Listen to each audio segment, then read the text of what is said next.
Assalamu alaikum wa rahmatullahi wa barakatuh. Ahlan wa sahlan wa marhaban bikum. Welcome to another edition of the Sulaiman Ravat Show. Yes, it's that time of the week once again. Another week has lapsed. And as I always say, it's another week that brings us closer to our graves. May Allah accept the good that we have done. In this week, we've also experienced Ashura. Many would have fasted. May Allah tabaraka wa ta'ala accept the fast. May Allah accept the charity. May Allah accept the dua and the supplications. May Allah accept all of our endeavors during this very sacred month of Muharram. And may Allah make this new Hijri year one better, not only for us as individuals, but for the Ummah and for humanity than the last year or so. There's been big challenges globally, and I don't want to elaborate on that because there's no need. We all understand what those challenges are. So we, at times talk local politics. There's a lot happening on that front. At times we talk international issues. At times we branch off a little bit and discuss social matters. But this week, the big news story throughout the world has been the Taliban reclaiming power in Afghanistan. Many are still scratching their heads, wondering how did this happen or how did it happen so quickly. There's been a fair bit of discussion in the last couple of days about it, but there's still so much more to try and decipher and understand and try to get to grips with, especially for those who don't follow the news all that closely. And we're going to endeavor to do that. During the course of this week on my radio program on Radio Islam, the breakfast show, Sabah al-Muslim, I asked people a question, that when there was the invasion of Afghanistan some 20 years ago, where were you at that stage of your life? And what were you thinking about? Where were you when you first heard the news? Because as we were doing the programs and the reporting and the analysis and the interviews, the rewind button started to connect in my own brain. I was a student that time. I was still studying to become an alim. And I can remember all the discussion, the debate. Remember, I think, was it Zain Bika, our local nasheed artist, or was it Qari Ziad Patel, Taliban, oh Taliban? And then if you go back into the 80s, when we were growing up, then you had that Yusuf Islam, right? Was it Afghanistan is Islam? Context is so much different these days, and the connotations are also so much different. But yeah, that's where we are. We've got two guests on the program with us. The first is from Istanbul, linking up with us. We have Haroun Rahimi, a professor of law at the American University of Afghanistan. And then from Johannesburg, we have Amex Ebrahim Deen, who's featured with us on the program previously. Haroun and Ebrahim, to you both, shukran for your time. Assalamu alaikum wa rahmatullahi wa barakatuh. And welcome to the Sulaiman Ravat Show. Thanks for having us. Thanks for having us. All right, Haroun, I'll start with you, right? Many are still surprised that this has happened, and then they're surprised at how quickly it has happened. From your perspective, you follow developments a bit more closely, with a bit more insight. Were you surprised that it happened? And were you surprised at the rapid nature in which it happened? Was not surprised that it happened. Everyone was expecting that it would happen. Maybe not a complete military takeover, but the Taliban becoming the dominant political force in Afghanistan was expected following the withdrawal of US and international forces. And the whole process of the Taliban is gaining strength, and the Afghan government losing territory to Taliban was ongoing for a period of time, for years. It was unfolding. But the pace at which it happened, the pace at which they took over cities and surrounded Kabul and then finally took over Kabul was absolutely surprising. I was actually on my way back to Afghanistan to visit my family, expecting that I may not be able to visit them soon. So I was actually going back to visit them. And then I had to stop midway in Istanbul. I was in the UK for a fellowship at the Oxford Center for Islamic Studies, but I used to teach remotely. My university was starting in-person classes soon, and I was going back to start teaching in person after spending a few months in the UK. And I had to stop midway here. It just tells you how unexpected it was, even for me. In terms of why that was, that's something we can get to and try to make sense of why it happened so quickly. Ebrahim, I want to ask you the same question. To what extent were you caught by surprise? As Haroun said, we weren't surprised at the fact that they would take over. I mean, even at the weakest in 2000, after the 2002 when they started reconsolidating, Taliban controlled about 30% of territory. So it wasn't a surprise that they would become a dominant force. You also looked at the indicators, the desertions, the corruption, and you realize that, once the Americans pulled out, there's not going to be much in the way of protecting the government. What, though, was a surprise, and I think the Taliban themselves, in the statement, Mullah Abdul Ghani Baradur's statement a few days ago, acknowledged that it was a surprise that they actually militarily controlled the place so quickly and, with such limited levels of violence. That itself was a surprise. We did assume that there may have been, there would have been sporadic fighting and it would have taken a year, maybe a bit more to reconsolidate control, maybe allowing for the space for a political solution. But in saying so, I mean, the precipitous collapse, in a sense, surprised all of us. So, Haroun, coming back to what you were saying, the big question is around the why. Why did it happen so quickly that even the Taliban themselves were surprised? I mean, there are many factors, and we are looking back with the benefit of hindsight. There was one major factor that people point to is the lack of leadership at the national level. The political class was divided. There was a lot of infighting going on. That demoralized Afghan forces, that reduced and undermined legitimacy of Afghan government in the eyes of Afghans, and that may explain why there were a lot of side shifting and deals being made. That was one factor. Others have looked at and pointed to different military strategy that was tried. Afghanistan government, for example, tried to hold on to remote posts, military posts that were not viable.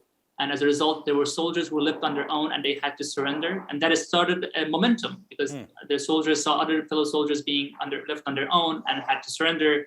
It demoralized other soldiers and it started a process of mass surrender by the soldiers. Others have looked at how U.S. handled its withdrawal, the way the U.S. legitimized the Taliban as and give them a sense of emboldening them, giving them platform to engage with regional actors, giving them platform to engage with the world, basically act like as a state in waiting. That obviously had a psychological impact on the ground. Also, the U.S. government forced the Afghan government to make a lot of concessions in the hope that some sort of political solution would be achieved. So some people have attributed some of the kind of results to the U.S. approach. Also, the way U.S. withdrew its troops, it was not very well planned. It created logistical gaps. Afghan forces did rely on American for logistics, for intelligence and such, and it was.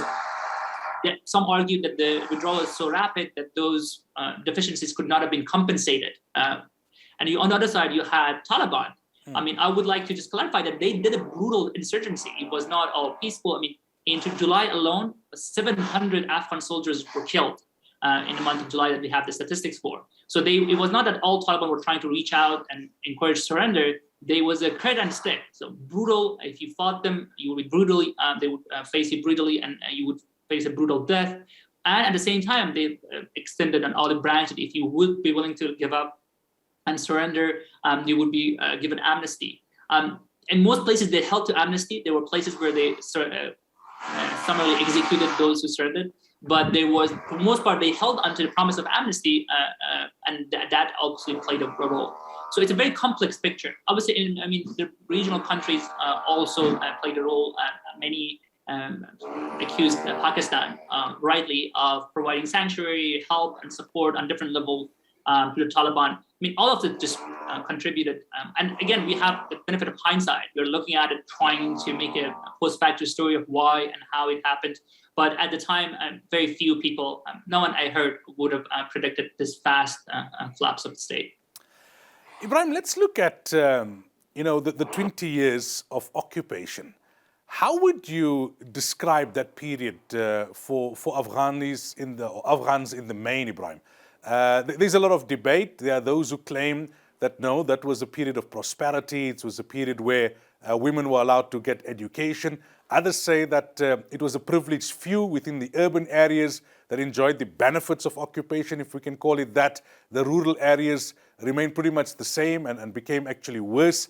And there are those who go to the point of claiming that Afghans had become so disillusioned with the occupying forces and with the regime propped up by the US and its allies that they were not too disappointed that the Taliban have taken over. What's your take on that, Ebrahim? I mean, I think, okay, before commenting, it's not so easy to talk about Afghanistan when there's an Afghan on the other side who probably could give a better view than I can. So, just a bit of a caveat on that. But, on the outside and speaking to some people in Afghanistan, when we looked at the American intervention, it was, the empowering of an urban elite. You started seeing Kabul, for example. There's a rapid development in parts of Kabul. Yes, there was some. I mean, the Americans did put in about 2 trillion into the Afghan economy. So there has been some economic growth. Literacy has increased, both amongst women and amongst men. I mean, interestingly, the figures show that literacy amongst men increased by 30 points, women amongst by 20 points. So it's actually empowered both sides. But in saying so, the rapid corruption, the electoral battles, the politicians fighting over power had led many to become disillusioned. And also, I mean, the Taliban was never a totally decimated force. I mean, between 2000 and 2001 and 2004, it seemed as if the structures were weakened. After that, it started reconsolidating control and was able to, as Haroun said, mount a guerrilla war in the rural areas. And so, at any time, you, as an Afghan, were trapped between the Americans and being seen as a collaborator. It was, a brutal insurgency. And what then happened was, I mean, we just have to look at the last election where it took 6 months for a president to get announced.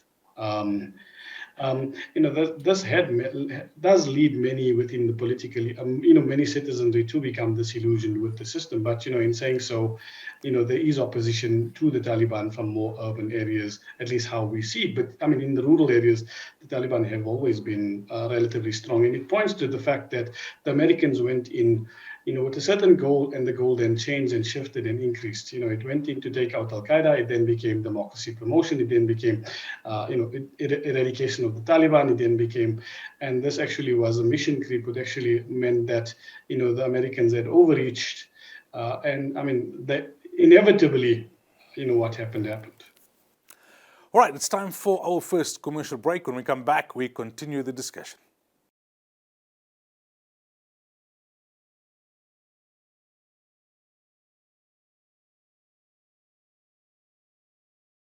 All right, welcome back. So we're talking Afghanistan. We're talking the takeover by the Taliban. Our guest, Haroun Rahimi, he's a professor of law. He's an Afghani. He was on his way back to Afghanistan, and then the takeover happened, so he had to stop over in Istanbul.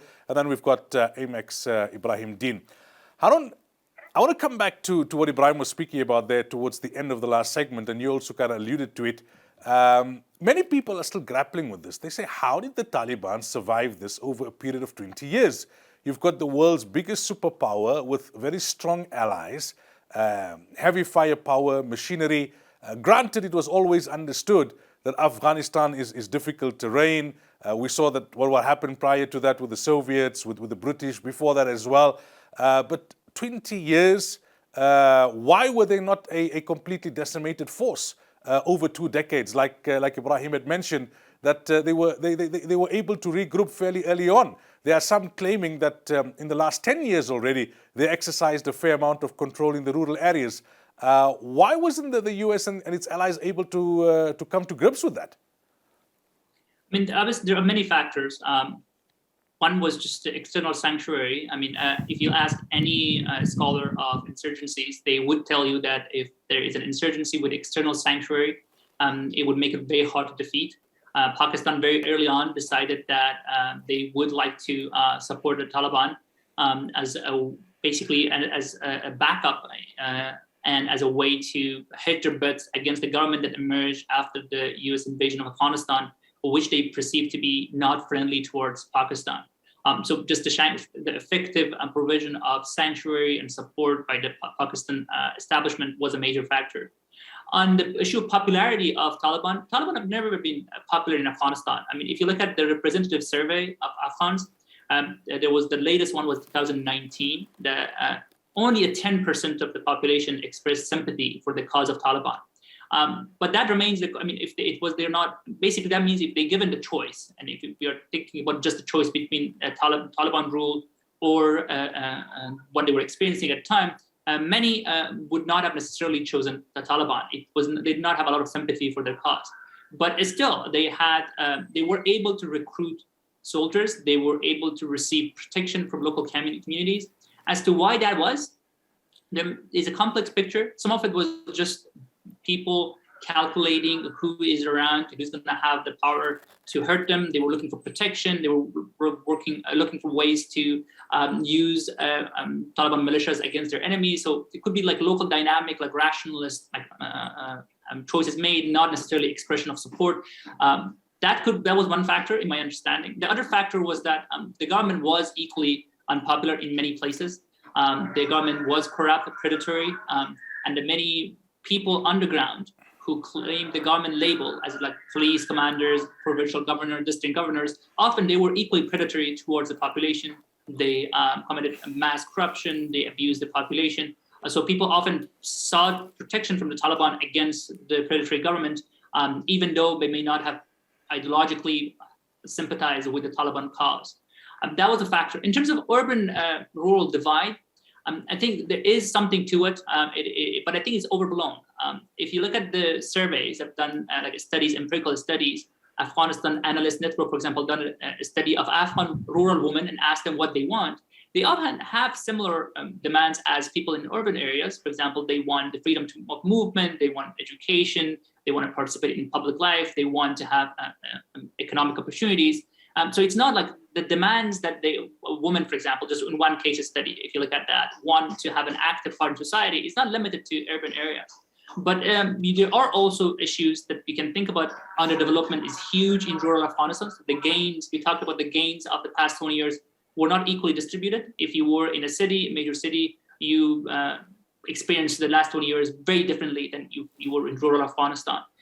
The cost also was not equally distributed. If you were in Helmand, for example, your house was much more likely to be bombed by the American. Your house was much more likely to be raided by the Americans and foreign forces. Your child was more likely to get blown up by a mine that was landed by the Taliban on the street. If you were in Kabul, you had also fears of suicide attacks and such, but it was not obviously on the same level that people in rural Afghanistan. So, I mean, the gains were not equally distributed. The cost was not equally distributed. That's why maybe the approach towards a Taliban takeover, if it means end of war, would be different. Those who gain the most and relatively experience less cost towards war, they may feel the loss of freedom. They may calculate the loss of freedom much more. Importantly, they give more weight to that than people who experience fewer gains, a lot more cost to the war. They may have a different calculation as to what is worth the respite and the relative calm they're experiencing now that the one side at least got became dominated, and therefore there is no really active fighting happening in large parts of the country. So it is a complex picture. There is no simple explanation for it, but they did survive as an insurgency, and they were a successful insurgency in that they caused the government to collapse. Now, whether they will be able to govern, will they be able to maintain the population support, deliver services? Because we just talked about how people were unhappy with the government. Taliban did not have that problem because they were not the government. For example, they did not deliver any services to the population, health, education, and everything else. Even in the areas Taliban controlled was delivered by the government, like the salaries and everything was paid by the government. Taliban did not build anything, like no schools, no hospital, anything. It was all built by the government and international support. Now Taliban are the government. So the people who had grievances against the government, they may actually direct those grievances against the Taliban, and you may see even more challenges for the Taliban in terms of maintaining control of the population. On this issue, because this is a big issue of debate, right? Even amongst analysts, amongst people on the ground in Afghanistan, just to cite one or two examples in passing, Hashmatullah Musleh, who's well known as Al Jazeera's former correspondent in Afghanistan, one of the first, on the front lines after the invasion. In an interview earlier this week, he was saying that the Taliban enjoys popular support in Afghanistan, and he said that, I'm paraphrasing, that this was the best thing that could have happened after 20 years of US occupation. I saw a clip yesterday of Dr. Azzam Tamimi, also a renowned analyst on Middle East issues, and he seemed to be celebrating the fact that the Taliban have risen to power once again, and that the US and its allies have had to depart. When it comes to this kind of an issue of, the kind of support they enjoy, they don't enjoy, I suppose that it's an open-ended debate. But let me bring it up back to this point, for some sort of clarity for our viewers. If the majority of Afghans were to be asked, do you prefer US occupation with a government propped up by the US and its allies, or do you prefer to be led by the Taliban? What would they choose? As you know, the way you set up the question, the choices people are presented with, the alternatives will determine what the choices are. But the question that people were asked, and it's not a hypothetical, this is the question people were asked in a representative survey done by the Asia Foundation, was that, do you have a sympathy for the Taliban? Or do you have any sympathy for the Taliban? And nearly 80% of the population said they had no sympathy. It doesn't mean they were so happy about the US invasion of Afghanistan or US occupation of Afghanistan. It doesn't mean they supported the government. But it means if they had a choice between a Taliban and an alternative, they may not have supported the alternative. People may choose neither. That we have to keep in mind. People may say that we don't support Taliban and we don't support the government. And I think that was a sentiment of many. In terms of, if you think of people preferences, I think you have to consider what options people have. And to say the Taliban are popular, I think is an exaggeration. Popular meaning that they had the support of the majority. They weren't effective insurgency, and they were able to co-opt communities. They had communities where they were given sanctuaries and soldiers. Their soldiers are mostly Afghan, so there's someone who's willing to fight for them. Some of those soldiers may have joined for protection reasons and because of the lack of opportunities and such, but some of them were ideologically motivated. And the US invasion of Afghanistan was not popular. Early on, a lot of Afghans saw it as a relief, because you have to realize that Afghanistan was in a horrible situation in 2001. But the way it was handled, the government that came up, some of the war on terror that was happening on Afghan villages, raids and bombing, that started 2002, 3, 4, and kind of got worse, created a lot of grievances that made people not like the US presence in Afghanistan and foreign forces. It's a complex picture, and I think it's a dynamic picture. And Taliban popularity is not a fixed thing. Right now, they have been trying to use messaging and try to reassure the population that they will be governing differently, that they have provided amnesty and they will not take revenge. And I think that contributes to how people think about them. Maybe a lot of Afghans would conclude that maybe they were not that bad. And at the same time, there are a lot of Afghans who don't buy those messages and want to leave Afghanistan immediately because they don't feel like they will have a place in a future controlled, in a Taliban-controlled Afghanistan. It's a complex picture. And there are scholars who have studied elections and they tell you that depending on how you set up the process and procedures, you can actually get different results from surveys. I admit that. And it's very hard to gauge how popular diverse movement Taliban is. People have different experiences. But you have to also realize that if the Taliban were that popular, in terms of everyone was supportive of them, they would not be this hesitant about holding elections or referring to popular kind of test of their support. They seem they were worried about some sort of kind of tests on their popularity. They would rather have this narrative of popularity rather than actually provide some sort of hard evidence and mechanism for actually determine whether they're actually popular or not. All right, Ebrahim, the other issue around which there's a lot of discussion, I've seen this on international media as well, to some extent on local media, is about terminologies. So I've heard an argument being made that is it correct to refer to the Taliban as insurgents? Because by referring to them as insurgents, it's a kind of legitimizing the occupation and a government which many perceive not to be legitimate because it was propped up by the US. Many claim that the elections were fraudulent. Many claim that the US and its allies had a predetermined outcome for those elections. So by calling them insurgents, you're kind of legitimizing that. The other aspect is about the extent of atrocities that were committed by the US and its allies during the 20 years that they occupied Afghanistan. I've seen some comments on social media that there is understandably quite a bit of focus on the Taliban's track record and their policies going forward when it comes to women, for example. But what's the track record of the occupying forces over 20 years? Many claims and allegations of women being raped, villages being raided, prisoners being killed indiscriminately. If you look at Muazzam Beg's writings of his experience at Bagram, where US soldiers would kill prisoners whose guilt or innocence was yet to be decided for fun, as per his narrative. Ebrahim, how do you make sense of all of that? How do you respond to those kind of arguments and counter-arguments? I think the term insurgency, I would use the term insurgency. I think insurgency denotes a sort of a legitimacy. Taliban wasn't called a terrorist organization. So whether or not we agreed with the takeover and the imposition of the government or not, and Haroun says the Taliban were quite unpopular in some places. The government, by being, especially in Afghanistan where there wasn't any elections prior, and I mean really the past two elections wasn't any. The term government was actually denoting international legitimacy. And so, yes, they were. I mean, the government was the government because it did have international legitimacy. And the insurgency actually denotes the fact that, there were grievances that were locally rooted that, did have some indigenous or indigeneity in how they were rooted, in how they were formulated, in their support. So insurgency actually is I would say a better term to use than what other people would use, where they would just say it's terrorist organization. When you would wonder, this is domestically rooted insurgency or struggle.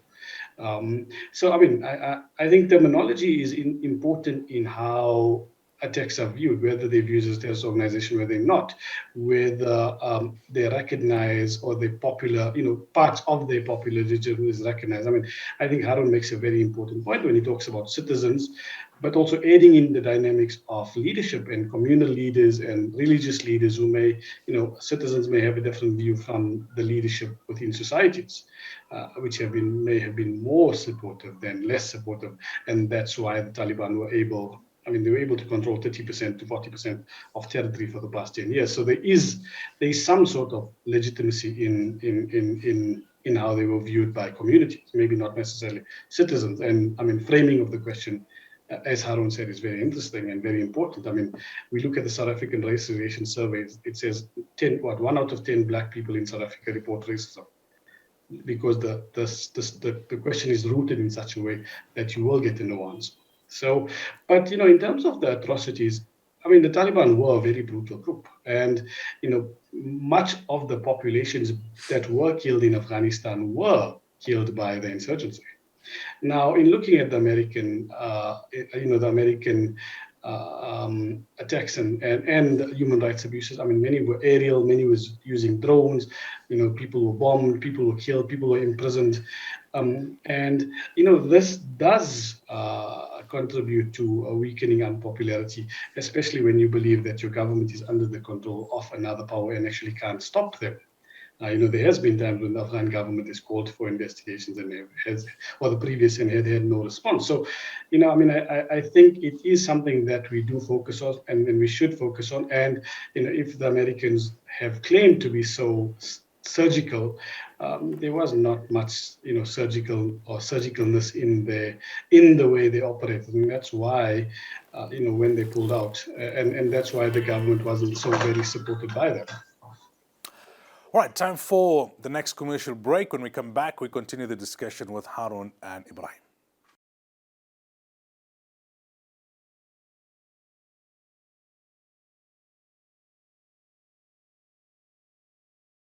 Welcome back. We're talking Afghanistan. We're talking the Taliban. Our guest, we've got Haroun Rahimi. He's an Afghani professor of law, joining us from Istanbul. He was on his way back home, had to make a stopover because of what happened in recent days.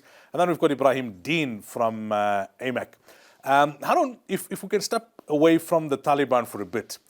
Also what has happened in this week was Joe Biden's press conference. He said that the buck stopped squarely with him, but then he seemed to be blaming Donald Trump.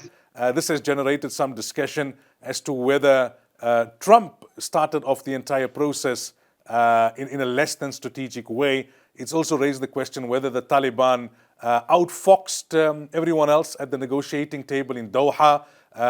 They had one kind of approach there, all the while knowing that they were going to approach things very differently on the ground in Afghanistan. What's your assessment and analysis on that front? The role played by America, say in the last year or so. Or is it a case of this was inevitable at some point or the other, for whatever reason, under whichever president, the US and its allies had to withdraw?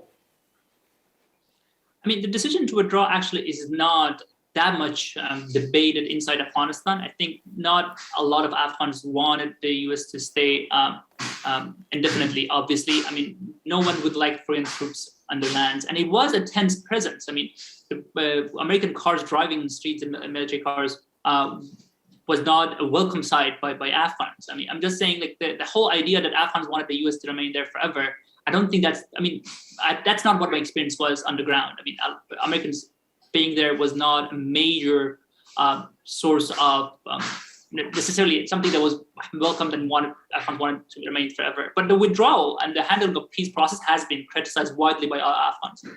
US, the way they approached the peace process, the so-called peace process, was that from early on, like 2009 and 8, they started engaging, but there was not really serious engagement, meaning that it often was coupled with surging forces. There was not willingness on the side of government and the US to actually seriously engage in terms of considering serious compromise with the Taliban. So it was kind of a low-key peace process. But then towards the President Trump, it was suddenly kind of was turbo-boost. And at that point, then all the other prudent considerations were thrown out, and there was pressure to make a deal within a very short period of time. And as a result, there was a lot of put pressure on the Afghan government.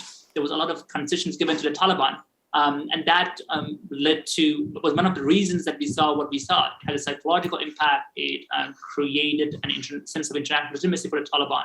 So, I mean, in terms of whether the US should have left or not, I think many Afghans did not frame the issue that way. They framed the issue in terms of how the US handled the issue of peace and withdrawal, and they have a lot of criticism of those. With regard to whether the Taliban outfoxed everyone, I don't think that's what it was. Americans wanted to leave, and they wanted to leave in a short period of time for domestic political reasons.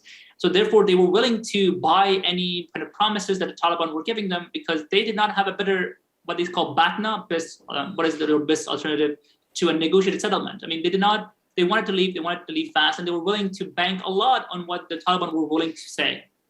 And they had a lot more leverage on Afghan government than they did on the Taliban, because Afghan government was dependent on the United States for its financial kind of viability and for its forces, way more than the Taliban were. I mean, Taliban had a more diverse base of support, if you think about it. They had Pakistan, obviously, they were Iran that was supporting them, but also they were taxing everything from opium to all other smuggling goods. So if you think about like how they could act, you could say that actually they were better positioned to negotiate, because they had less dependency on the mediator, which was not impartial. It was a mediator that wanted to get to a certain outcome to actually get its troops out. And that's where I think the most criticism is fairly put.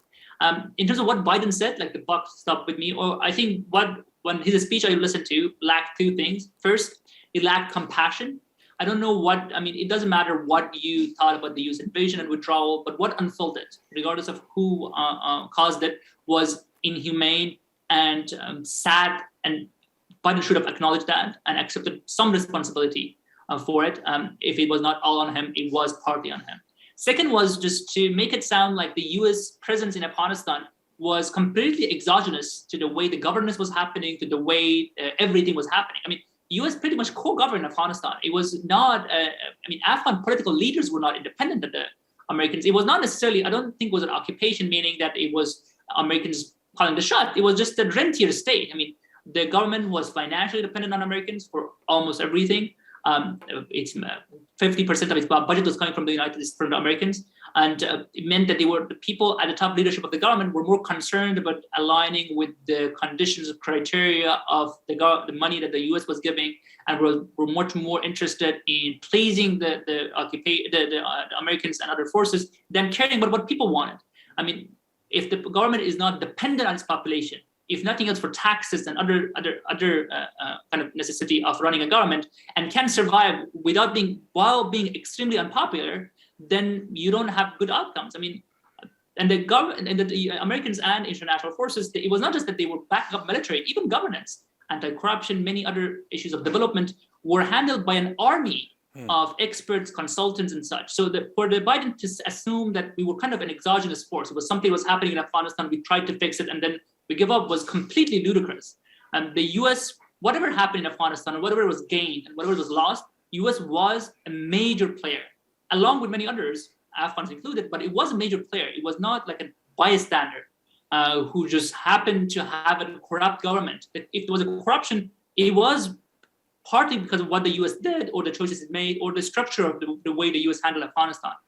If there were fraud in elections, it was also, again, partly because of how the US supported the election commissions, how choices it made in terms of supporting a certain candidate or not, providing legitimacy for certain candidates by signaling that they were a favorite of the United States and such. I'm just the details can be debated, but generally US was a major player, and whatever happened in terms of negative or positive, it was on the United States, both losses and gains. And for them to kind of claim it was always a lost cause or it was just a foregone conclusion and the US just did what it could and then had to give up was just so ludicrous. Ebrahim, if we were to rewind 20 years, right, there would be a particular image and a particular sound of the Taliban that would come to mind. If you look at the Taliban of the last 5 or 6 days, they seem to look somewhat different and more importantly, or more significantly, sound very different. They're now willing to give interviews to females. They're talking about a significant change of policy when it comes to women. They're inviting, according to some reports, women to be part of their government. They seem very accommodating at press briefings to international media houses, kind of trying to convince them that it's safe, you can engage, ask your questions, ask anything. To what extent do you think this is genuine? There are those who are skeptical, saying that this is now the age of social media. They've become more media savvy, more social media savvy. There are others who say no, they've evolved. 20 years is a long time. Certain realities have dawned upon them. Then there's a grouping that argue that there are different strands to the Taliban. It depends who's in the ascendancy now, and it could be those who are somewhat more moderate, and I use those terminologies in inverted commas to avoid a side debate. But then later on, the dynamics could change. I suppose we could, Ebrahim, in many ways consider even the ANC locally. It depends which faction is dominant at a particular time, and that is how the ANC will look, and that is how the ANC will sound, and all of that can change if there's a change in the dynamic in terms of who gets the ascendancy within the grouping. So how do you view the Taliban of 2021 juxtaposed with the Taliban of 2001? To what extent do you see this evolvement as genuine, and to what extent do you think it's superficial and a pretense? I mean, I think all what you said, there's a bit of each. There is the fact that the Taliban do want international legitimacy. They didn't get it before and they want to get it now. So there is, if you're looking at press conferences, there is this extra inclusiveness as a means of gaining legitimacy. That's one of the issues. Secondly, is the issue of the different factions within the Taliban. The Qatar faction, the Haybatullah faction, which is more the Pakistani type faction, internal factions, the Northern Command and the Southern Command, which ones have the ascendancy, which ones don't have the ascendancy. Although, in saying so, Mullah Abdul Ghani Baradar is seen as quite influential. He's a co-founder. He's not just a Taliban after the group started. He was one of the founding members. So he will, his words do have some effect. But, there is a factional issue as well. Also, there is an issue of whether or not the Taliban are fully in control of their own fighters and their own commanders on the ground, because the Taliban is not necessarily a monolith. We've seen it over the past couple of years as a monolith, but it's not. There's different factions with different ideas. And also, we need to know that Afghan society is quite conservative. I know when I was at campus and we had an American person who interned with the American Army, and they, for example, built a women's school in parts of Kabul even, which is more urban. And every time they went to the school was never opened. And they would say it's getting painted, it's getting built. And one day they found out the people just didn't want to send their kids to school, whether or not, and it wasn't a fear issue because at that time the Americans were in very good control of that. So, the nature of Afghan society also needs to be factored in. But also, in saying so, the Taliban, they called the Taliban for a reason. It's students. They were youngsters at that time, and they will have learned. And I guess we need to now start looking and judging them on what they do rather than what they say. And so there have been instances where women have been stopped from certain issues, where where journalists are fearful of going to work, for example. But in the main, at the moment, for the time being, it does seem as if, aside from dress covering and maybe segregation, they seem to be a bit more inclusive, open. But I mean, then again, we can only see this in the next months and years rather than just now. Haroun, going forward, how critical will China, Russia, and I suppose most significantly Pakistan's support be for the Taliban, or even if there's a broad-based government? How do you assess in particular Imran Khan's response? It's long been suspected by many that Imran Khan is a fan of the Taliban. We know he's got very strong views about US occupation, about how the US drew Pakistan into the entire process, and the cost that it came at for Pakistan in particular. He's also got domestic issues, because I would assume some of those borders are pretty much superficial between what differentiates Pakistan from Afghanistan. How is this likely to play out, this Pakistan-Afghanistan dynamic? And then shouldered and kind of on the periphery, you've got China and Russia in the short to medium term. I mean, all those countries have different interests in Afghanistan, and now they have to deal with the reality that the Taliban are the dominant force in Afghanistan. Whether they wanted this outcome or not, that's, I think different countries have different stands. Some of them may have wanted this outcome, some of them may have wanted a different outcome. But for now, they realize that the Taliban are a dominant force in Afghanistan, and they will try to achieve their national interests, narrow national interests in Afghanistan, given the fact that the Taliban are the dominant force.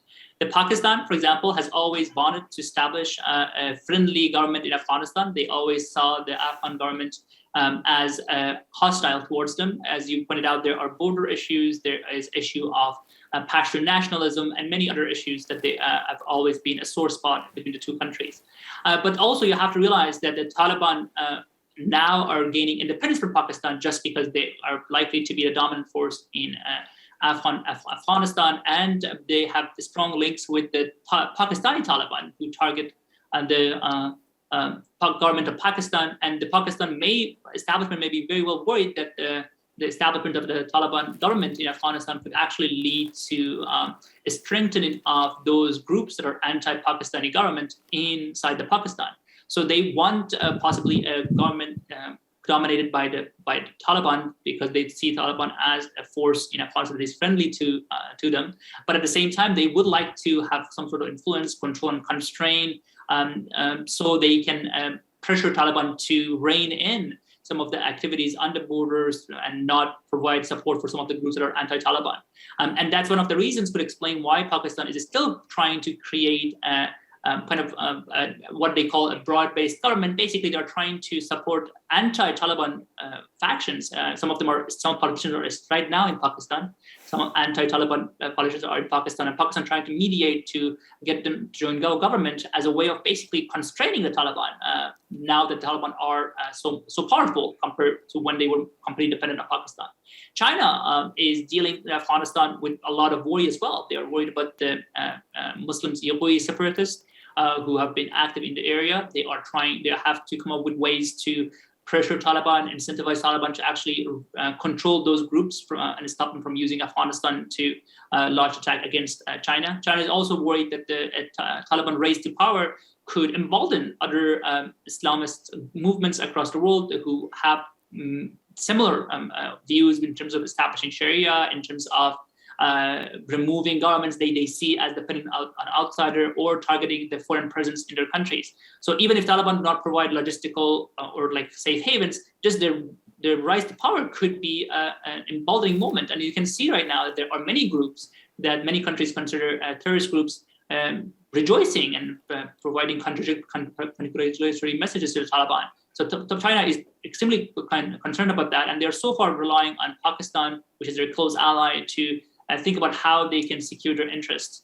They're also worried that there will be a spillover to Central Asia and Pakistan, because, as you know, China has a great amount of investment. Their One Road, One Belt initiative goes through the region. They have a lot of economic investment, and if the region is not stabilized fast enough, they would lose a lot of those investments. So they're very worried about containing and stabilizing Afghanistan. And they are so far trying to work closely with Pakistan to achieve that by working with Taliban. They have shown a lot of encouraging signs towards Taliban, and they seem like they concluded that they could work with the Taliban just because of out of pragmatism or whatever reason. There could be anti-American sentiment is shared obviously by China and the Taliban. They're both seen as forces that are unhappy about the U.S. presence in Afghanistan. How much China was actually unhappy or not, because the U.S. was providing some sort of stability and containment, that's a different question. Iran also is very worried about the ISIS. I mean, as you know, ISIS has a small presence in Afghanistan still, and Iran may be very worried about that reemergence, and Taliban have been seen by Iran as a force that can control that. They also have water rights issue, and Iran, a lot of water sources that are important for agriculture in neighboring areas of Afghanistan and Iran depend on waters that originate from Afghanistan. It's been a sore issue. They've been very tense conversations going on, and they may feel like having an early supportive relationship with the Taliban could help them secure better water rights, and they would not like to stick with a losing side, obviously. So it's a complex picture, and every country has narrow interest, and now the reality is they have to deal with the Taliban-dominated Afghanistan, and they're being very pragmatic about it. Yeah. We're almost out of time. I want to just squeeze in one question each for both of our guests. Ebrahim, any further indication in recent days in terms of which form of government the Taliban would prefer? Initially, there were suggestions the political head, Abdul Ghani Baradar, would become the leader, the political leader of the country, whatever name they would attach to that. And now there seems to be a suggestion that they would go the so-called Shura route with the current head of the Taliban as the head of that council. Any further indication coming to the fore? Generally, when you look at organizations, that are rooted ideologically and at least have some Islamic leanings, they generally go the Shura route. But the question is whether they go the Taliban as a party in the government differently, and then you have Mullah Abdul Ghani Baradar as the head of the government, with the Shura the head of the Taliban as the party. Would be interesting. But in saying so, in looking at government and governance, as Haroun said, the big issue now is the Taliban want international legitimacy. They need the funds. Afghanistan, many areas is still very underdeveloped, and American money went to a kleptocratic elite mostly. So they need this international legitimacy, and that would mean that they would have to form some sort of a government which would include minorities, different ethnic groupings, and some of the opposition figures, Abdullah, for example. So, it may be more akin to a government of national unity that's largely instituted and controlled by the Taliban, because they now hold all the cards in a quest for trying to get international legitimacy for their rule, because without that international legitimacy, their rule doesn't mean anything at the moment, internationally. Finally, then, just to conclude, right, Haroun, as an Afghan yourself, with all this uncertainty, with all of what has happened, what still gives you hope in as far as Afghanistan's future is concerned? I mean, I have to have hope. 35 million people cannot leave. There is a refugee crisis right now. Many people are trying to leave, but obviously 35 million people cannot leave. And I will do whatever I can to make Afghanistan a better place for those who cannot leave or won't leave. And that means at this point, given the reality right now, means debating, pressuring, incentivizing the Taliban as a dominant force. I would like to add, with regard to international legitimacy, is extremely important because, as you said, Afghanistan government will, if it wants to function as a functioning state, deliver services and maintain a level of welfare for the population, will need some international support. And the Taliban are aware of that, I think. There's also the issue of domestic legitimacy. If they don't form a broad-based government, if they don't manage to bring in their opposition and allow for the opposition to participate in the government, they may face a domestic resistance. And they've already seen some of that.